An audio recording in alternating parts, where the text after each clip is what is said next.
Margaret Hayes stood in the boarding line at the airport, her carry-on bag resting by her feet.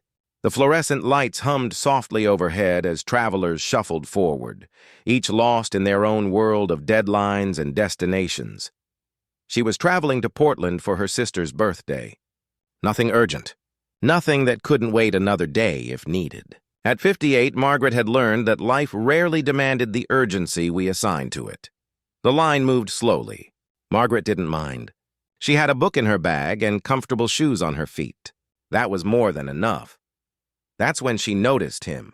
A young man stood a few places behind her, his gray blazer slightly rumpled, his hair tousled as if he'd been running his hands through it all morning.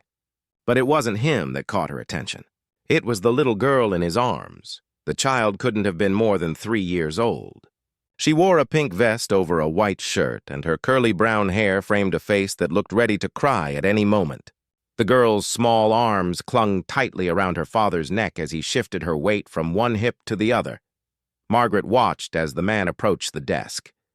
She couldn't hear the conversation, but she could read the exhaustion in his shoulders, the gentle way he stroked his daughter's back, the slow shake of his head when the gate agent delivered what was clearly unwelcome news.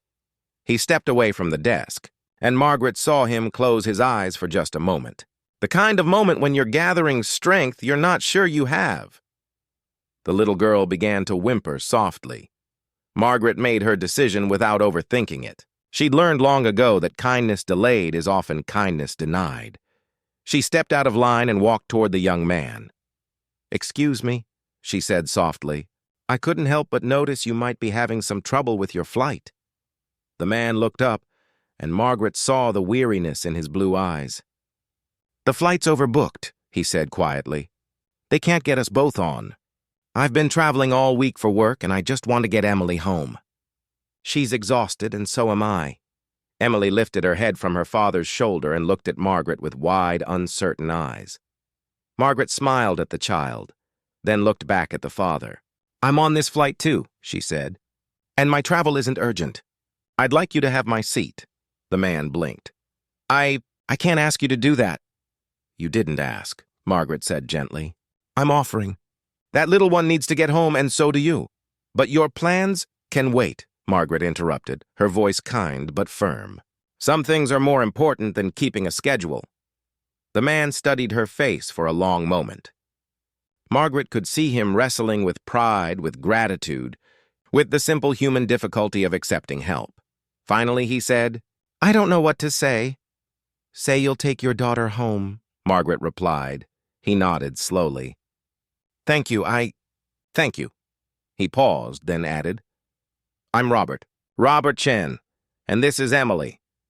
"Margaret Hayes," she said, reaching out to gently touch Emily's small hand. "It's nice to meet you both." At the desk, the gate agent looked surprised but pleased to work out the change.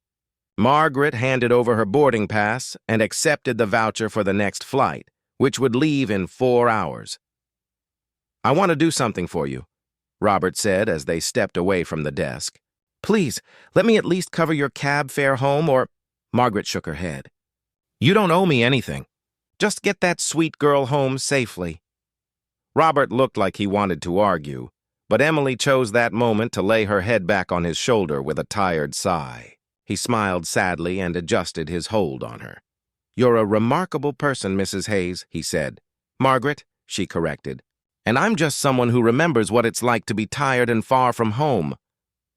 As she watched Robert and Emily board the plane, Margaret felt a warmth in her chest that had nothing to do with gratitude or recognition.